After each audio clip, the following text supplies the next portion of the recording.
So far tonight, we've seen how this administration's foreign policy and economic efforts are helping to put America back on top. But we can't forget that America is fueled by its farmers. Our agricultural industry is critical in the mission to make our country stronger. By emboldening our farmers and ranchers, we're boosting our economy, educating a new generation on the value of hard work and building healthier communities. And that responsibility falls under the purview of Secretary Brooke Rollins. She's been working hard to cut through red tape, close loopholes, and open trade routes to make sure American agriculture not only survives, but thrives. And I got to learn all about it at the Great American Farmers Market. Secretary Brooke Rollins, we're so excited to be here with you out here on the National Mall. First of all, tell us what's going on back here. Well, you are experiencing the first, but the first of many, Great American Farmers Markets. And we really wanted to showcase, as the Secretary of Agriculture, and making sure every American understands that food does not come from the grocery store. That may be where you buy it, but that food, there is an unbelievable industry out there of hardworking men and women, really the backbone of America. And how do we take that into the everyday conscience of everyday Americans? So we had this idea to do a farmers market on the National Mall. It's the largest farmers market in history. 35 states, 50 booths. Come by and see all kinds of some of our best products that our farmers and ranchers produce in America. It's amazing. What a great showcase of what we can do in this country. And that's right. Being a person who grew up on a farm, how appropriate that you are the Secretary of the USDA. Talk about how we've seen agriculture in particular impact this country. It's part of our history. It's part of who we are, and it impacts Americans every day. Well, listen, this country was built by farmers and ranchers. And it's thinking, you think about George Washington and Thomas Jefferson, our founding fathers. You think about Abraham Lincoln, who created the U.S. Department of Agriculture, the idea that it is the people's department, and that you can't have an America without these fundamental concepts of hard work and feeding yourselves and taking care of your families and protecting your country. And that concept was real in 1776. It was real in 1862 when USDA was founded, and perhaps even more real today. And we will never have an America first unless we're able to feed ourselves, fuel ourselves, clothe ourselves, etc. And this president has been unequivocal in his support for our farmers and ranchers. We see it every day in the trade renegotiations. There's no industry, I believe, that will gain more and that needs it more than our farmers and ranchers do. The only thing I think that people start to really get concerned about when they hear it is we have foreign adversaries who are buying up so much of our farmland. Talk about why that is a problem and what can be done to prevent it, and can we get any of that farmland back? Yeah, it's a really, really important point, and I'm sort of shocked that while a lot of people have talked about it, no one's really done anything until just recently when President Trump gave me the go-ahead and move out in a pretty aggressive way on that. Because what has happened over the last few years is we have seen an absolute infiltration of our foreign adversaries buying our farmland. Back in 1980 or so, foreign adversaries like China only owned about 2,000 acres of American farmland. Today, it's almost 300,000 acres. It is across all of our states, but it's really based around a lot of our military bases.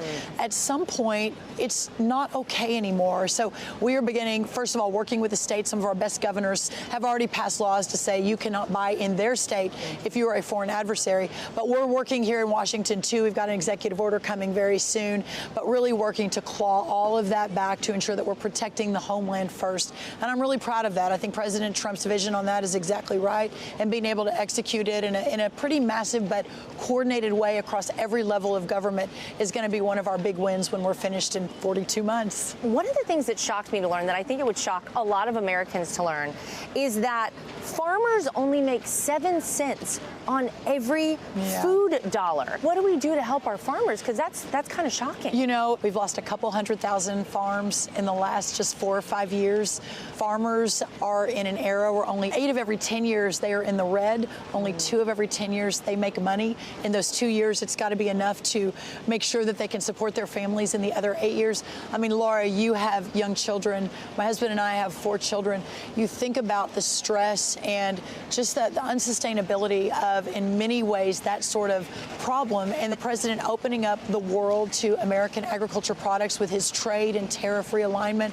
I think it's going to have a massive effect on ensuring that our farmers can make a good living and, in fact, incentivizing others to get into agriculture and to move back to the smaller towns and more rural America, which we're seeing for the first time, which is amazing. Being part of this cabinet, having the blessing to effectuate the president's vision, doing it alongside my new family, my fellow cabinet members who are the most wonderful, dedicated, passionate people. I think why we're different, why this administration is different, because none of us care what's next. We all just want to save America in our own lanes, but working together, and that's a great example. Well, one of the things that obviously people are very excited about is we actually have a handle on illegal immigration thanks to President Trump. It's incredible. But, you know, you hear people argue that because we do have tougher immigration laws, perhaps it is going to negatively impact our country's farms because maybe there won't be as many farm workers available.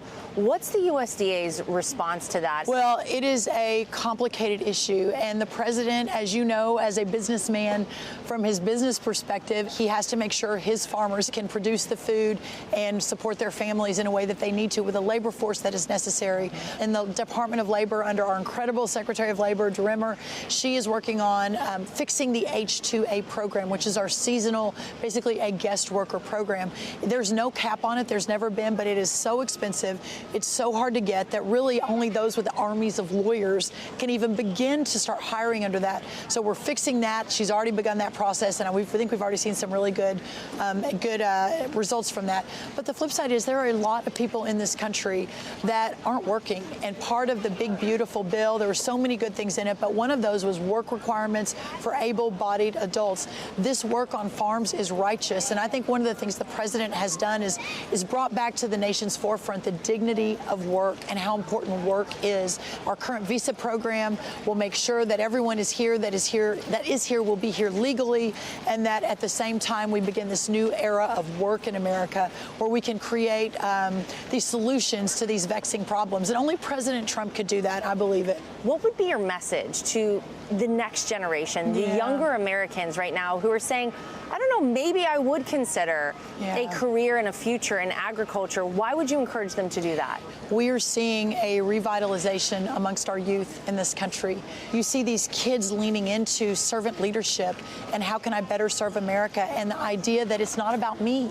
And I think that's counter to a lot of sort of what people think about this next generation. They're all in on America.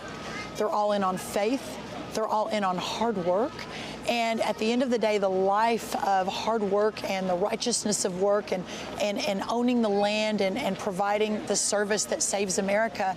And we're seeing a trend for the first time in 100 years of people moving back to rural America to really give back to this great country. So as an ag major from Texas A&M and now seeing as Secretary of Agriculture the extreme and extraordinary opportunity ahead to work for the future of our country and how important agriculture is to that, I've never been more excited or encouraged.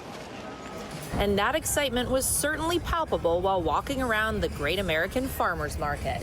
So you said there are 35 states that are represented out here? 35 states represented, about 50 different booths. And Laura, we have everything. And what's really cool, I've gotten a couple of messages saying, in just 2 days, I have now, basically made what I normally make in a month. Wow. Because of this event and what we're doing. So we're really excited. And we're going to continue it. Yeah. Next year, my idea is we're going to have a rodeo on the last night. Oh, my gosh, that's amazing. Isn't that fun? And so I love you said you guys just had the Maha Day here. We did. Tell me about working with Bobby Kennedy. Of all of the amazing, incredible, positive surprises of this job, at the very top of the list is working with Bobby Kennedy. Wow. And it's interesting. I've learned a lot from him, but I don't want to put words in his mouth. I think he'd say he's learned a lot from me. And when he says things like, we can never compromise our farmers, we can never compromise these amazing men and women, my heart is so full, and I'm so grateful to him. This moment in time where the U.S. has this crazy chronic disease problem, and a lot of it is because of the food that we're eating. Bobby is changing all of that. It's so great. It's so refreshing to see, and it's so bold, and it takes guts to do these things, and it takes leadership from the top. What's going on, ladies? Freedom pickles! America's pickle! Because America deserves great pickles. My daughter loves the garlicky pickles, so I'm going to take a Gunny's garlicky. All right, would you like to sample them? Absolutely. Heck yes. I'll sample the garlic one too. So, ladies, there is the garlicky. And if you try that there, you're going to really love those. They're special. Garlic's so healthy for you. And it even keeps mosquitoes away. And it has the added benefit of keeping mosquitoes away. I'm going to take a jar of garlic, and can I get 2 stickers for my kids? Yes. I'm going to give you a full 20 for that. Perfect. Look how we're doing it here. And I'll do the exact Lara? same thing. What a joy. So God bless supporting our veterans. Well, Perfect. Thank you for this. This is perfect. I know. Thank you so incredible. much. Yep. The Great American Farmers Market, everybody. Hey, Sean Hannity here. Hey, click here to subscribe to Fox News YouTube page and catch our hottest interviews and most compelling analysis. You will not get it anywhere else.